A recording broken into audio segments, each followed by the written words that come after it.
Bonjour, à l'Érable en bref cette semaine. Depuis les vols de données de Desjardins, plusieurs reçoivent des téléphones d'un peu partout et aussi des textos très louches. Ne répondez pas à ces appels et surtout ne répondez pas aux textos menaçants. Pour les textos, il est suggéré de les transférer à Desjardins à l'adresse suivante: protection@desjardins.com. Et pour les textos, en exemple avec Rogers, transférez vos textos au numéro de téléphone 7726, ce qui bloquera les expéditeurs en provenance de ce numéro de téléphone. Le carnaval de Princeville se tiendra cette année le 1er février. En voici l'aperçu de cette conférence de presse. Bonjour tout le monde, bienvenue à cette conférence de presse visant à vous dévoiler la programmation de la 8e édition du Carnaval d'hiver de Princeville. Salutations à Madeleine Lallier-Berry et à Micheline Goggin de l'organisme Chanter la vie, à Carl Trépanier, président de l'Association du hockey mineur de Princeville, Marjorie Gagnon, qui est coordonnatrice à la Maison des jeunes La Fréquence de Princeville, et également Nancy Guérard d'Excavation Boisfranc. Salutations également aux conseillers municipaux Jean-Robert Tremblay et Danny Beauvillier qui se joignent à nous aussi ce matin. Avant toute chose, j'inviterai le maire de Princeville, M. Gilles Fortier, à venir vous adresser quelques mots.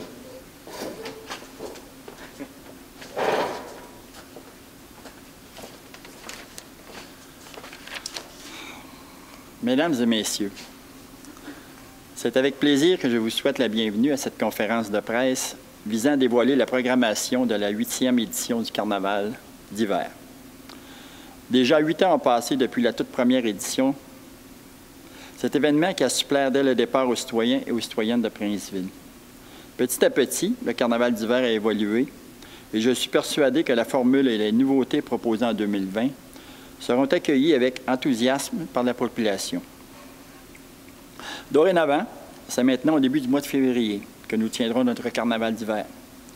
Bien sûr, nous ne pouvons pas prévoir des mois à l'avance la météo. Mais nous jugeons tout de même qu'il y a moins de risques de tenir notre événement au début plutôt qu'à la fin du mois de février où les températures sont généralement plus douces. L'autre changement majeur apporté cette année est que plusieurs activités débuteront en matinée, plus précisément à compter de 10 heures. C'est pour répondre à une préoccupation exprimée l'an dernier par de nombreux participants que nous avons pris cette décision. Cela permettra aux gens de s'amuser plus longtemps lors du Carnaval. Comme les éditions précédentes, toutes les activités proposées dans le cadre du Carnaval d'hiver seront offertes gratuitement. Si cela est possible, c'est grâce au soutien de nos partenaires.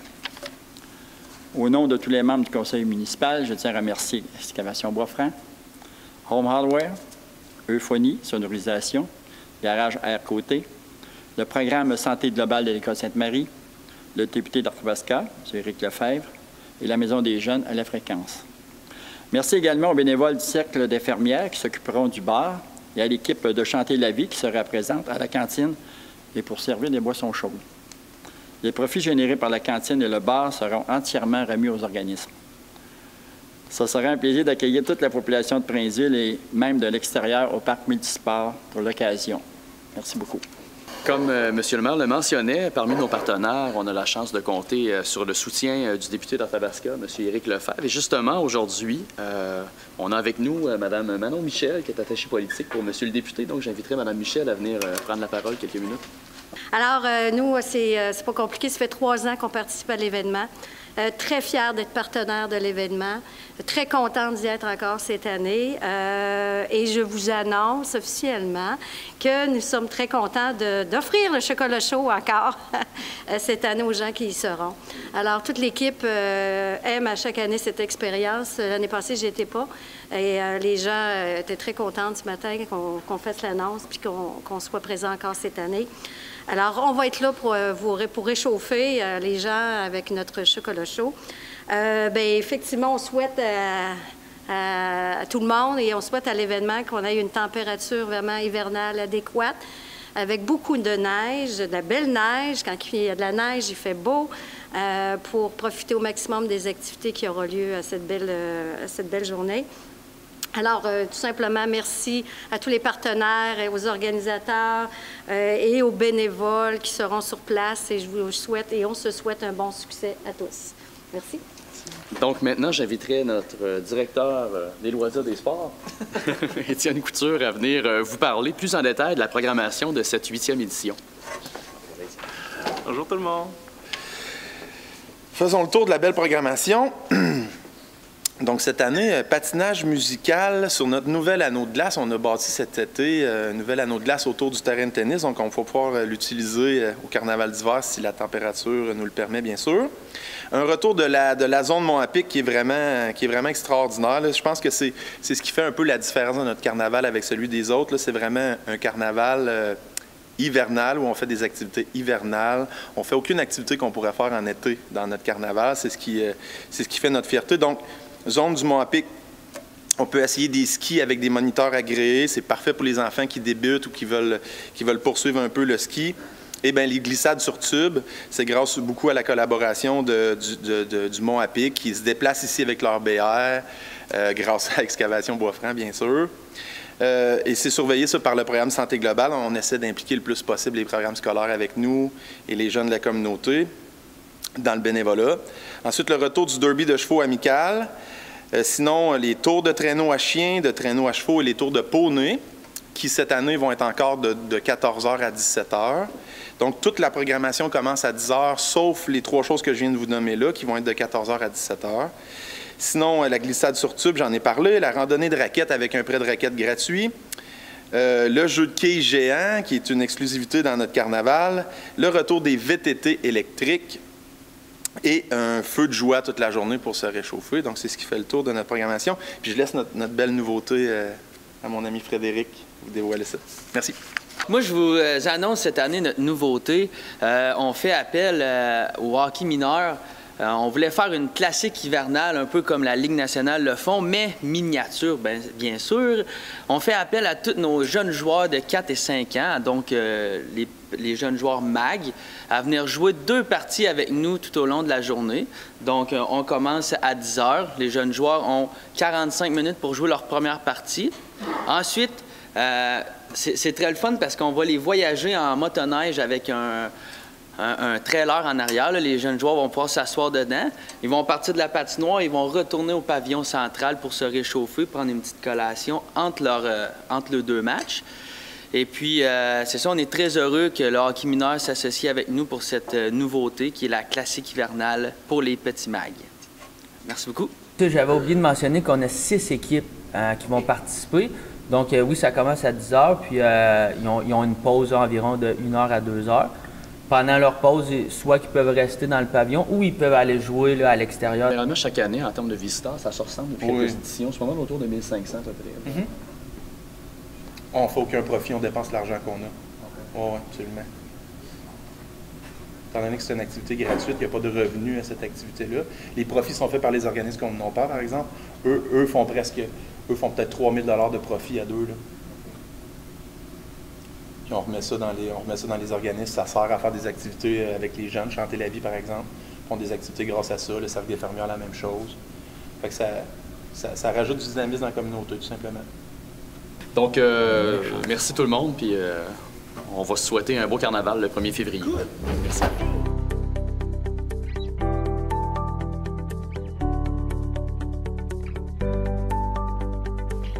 Il y a eu conférence de presse mardi le 14 janvier à Princeville sur le développement économique de Princeville, ville axée sur la famille. Consiste d'un programme Première maison aux familles avec enfants, avec plus d'un 2e rallye à l'emploi et la bonification du site Internet destinationprinceville.com. Voici le visionnement de cette conférence de presse tout de suite après la pause publicitaire. Bon visionnement à tout le monde. Bon. Voyons, qu'est-ce que tu fais? Je vais faire le tour du monde à vélo. Mais voyons, tu fais pas de vélo. Tu vas même pas au dépanneur à pied. Je vais rouler jusqu'à Vancouver, la Mongolie, Madagascar, la Terre de Feu, l'Alaska, l'Australie. On part pas faire le tour du monde à vélo du jour au lendemain comme on ne prend pas sa retraite sans l'avoir préparée. Ça évite bien des mauvaises surprises. Une retraite, ça se planifie. T'es où? OK. J'arrive dans 30 minutes.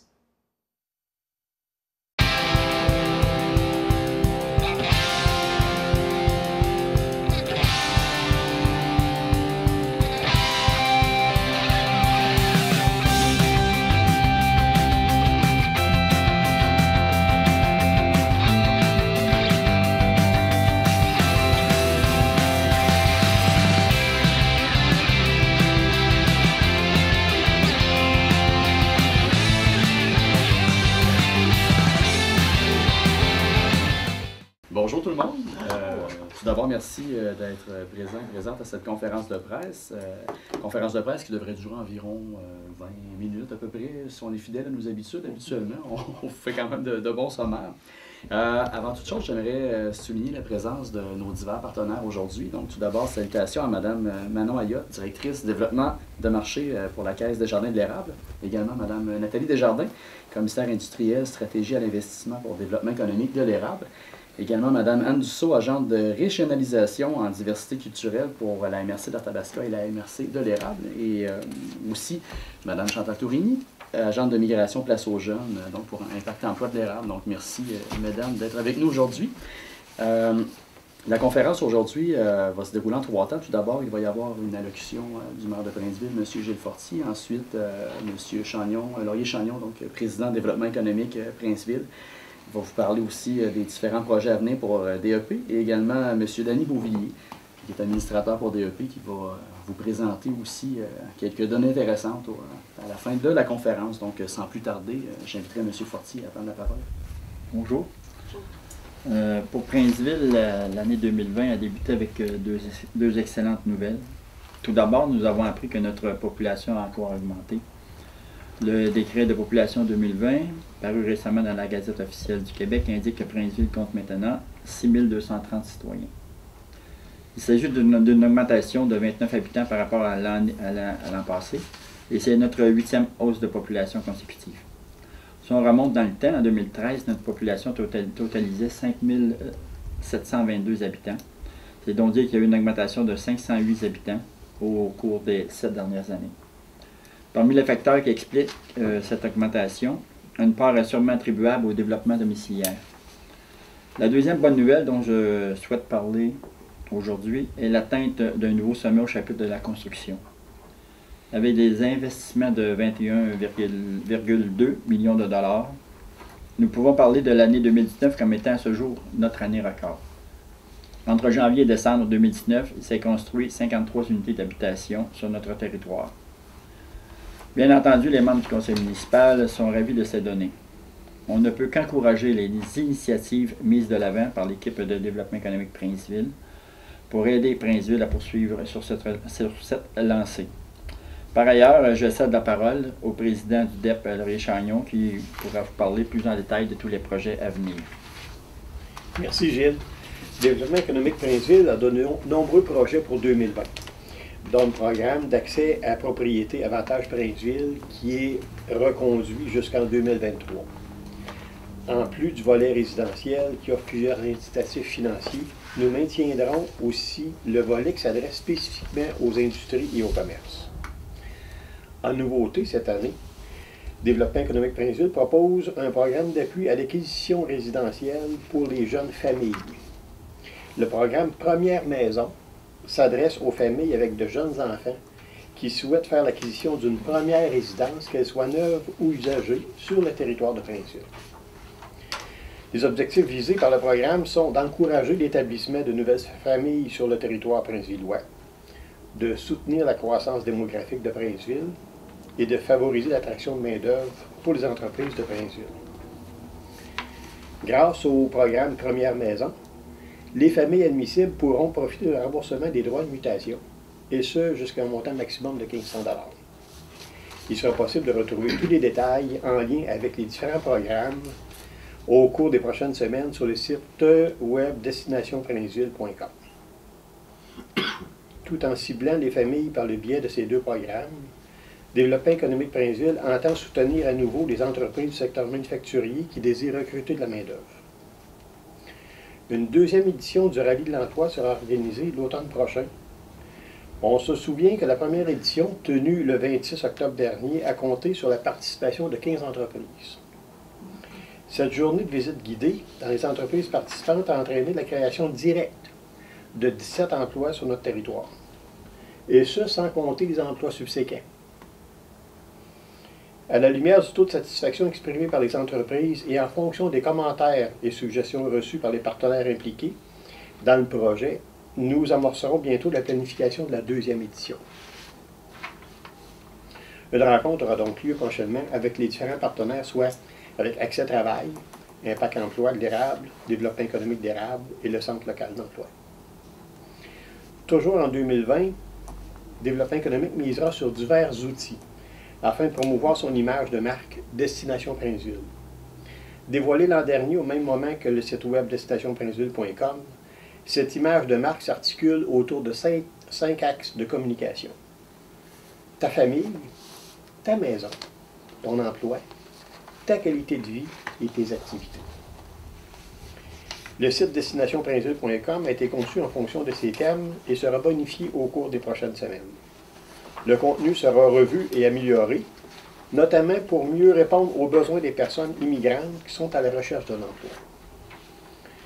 De plus, Développement économique Princeville proposera une brochure d'information, traduite à la fois en anglais et en espagnol, afin de présenter de façon sommaire tous les éléments qui permettent à Princeville de se démarquer.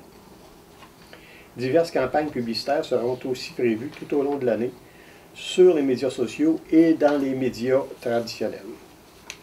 Comme vous pouvez constater, beaucoup de travail nous attend en 2020.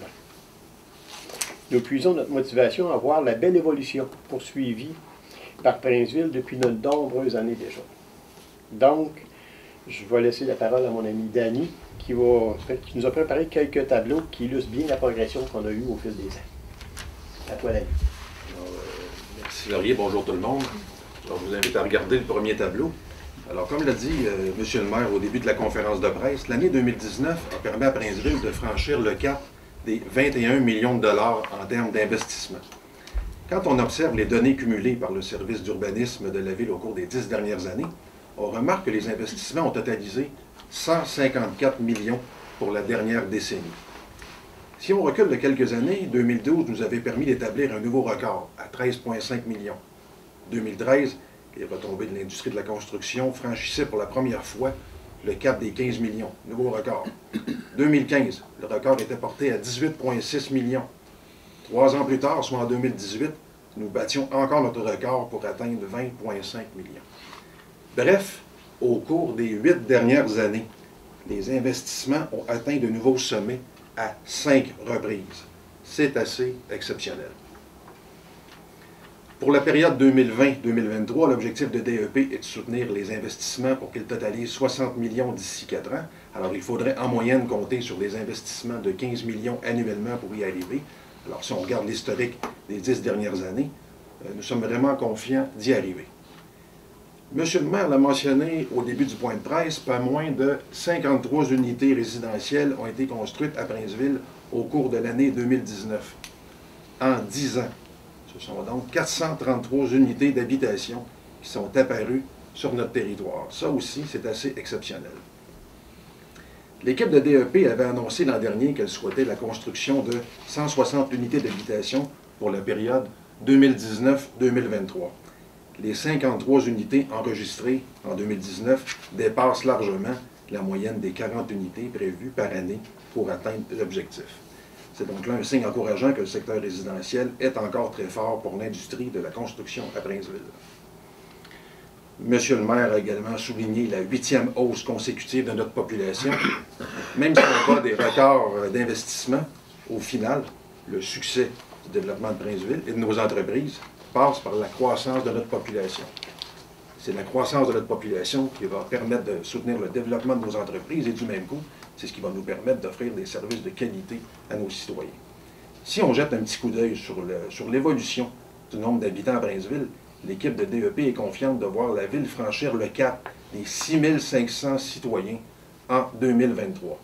On se rappelle qu'en 2016, le recensement indiquait que la population venait de franchir le cap des 6000 habitants pour atteindre finalement 6230 en 2020.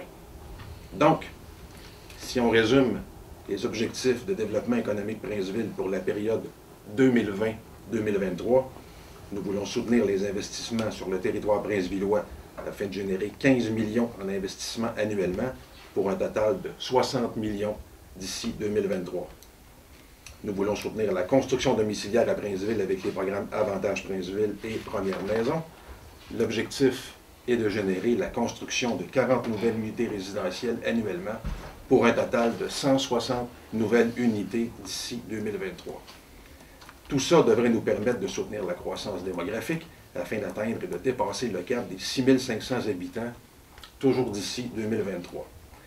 Pour atteindre nos objectifs, nous misons sur les éléments présentés par Laurier tout à l'heure. Tout d'abord, l'arrivée du nouveau programme d'accès à la propriété Première Maison, qui s'adresse à nos jeunes familles, en plus du programme Avantage Princeville, qui est reconduit jusqu'en 2023. Second projet important, deuxième édition du Rallye de l'emploi à l'automne prochain, en collaboration avec nos partenaires. Et finalement, bonification du site web Destination Princeville, ainsi que l'ajout de nouveaux outils de communication afin d'appuyer notre campagne de promotion qui se tiendra durant toute l'année. Alors, je laisse la parole à Sébastien pour la conclusion du point de presse. Oui, merci, Danny. Donc, parmi les outils de communication qui vont être développés tout au long de l'année, on va avoir régulièrement des capsules vidéo qui vont être diffusées, entre autres, au niveau des médias sociaux. D'ailleurs, on a préparé une petite capsule aujourd'hui pour le bilan des investissements en 2019. Donc, c'est un exemple comme ça.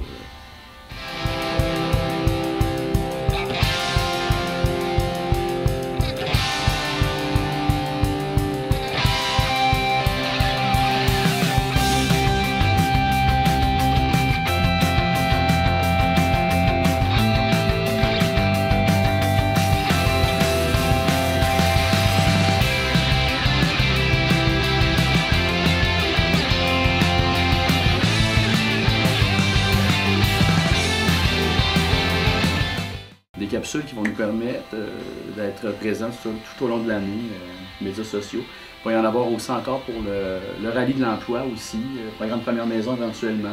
Tout au long de l'année aussi, on veut être présent pour promouvoir comme il faut notre territoire, comme M. Chagnon le mentionnait tout à l'heure, avec les 5 axes de communication aussi. Là, fait qu'on va, tout au long de l'année, aller miser beaucoup là-dessus. On mentionnait tantôt les partenaires. C'est important de préciser aussi au niveau de la Caisse de l'érable, partenaire du programme Avantage Princeville, ça fait déjà plusieurs années. Au niveau de l'incitatif, peut-être, Laurier, si tu pourrais rappeler Il y a quand même, via Desjardins, sur l'émission de l'hypothèque immobilière, un rabais au niveau du taux d'intérêt et aussi un rabais au niveau de l'assurance habitation. C'est des incitatifs quand même qui sont vraiment importants. Qui sont importants. C'est ça. Puis là, dans le fond, ça, c'est la... Desjardins était déjà présent aussi pour la première mouture du programme en 2013, je crois. Desjardins est présent depuis le tout début des différents programmes amorcés par Développement économique. On remonte à 2002. Puis même à l'époque, la Chambre de commerce de Princeville, l'ancien programme Desjardins était déjà présent. Ça remonte. Bon, ben, merci pour les précisions. Merci tout le monde d'être présent pour la conférence aujourd'hui.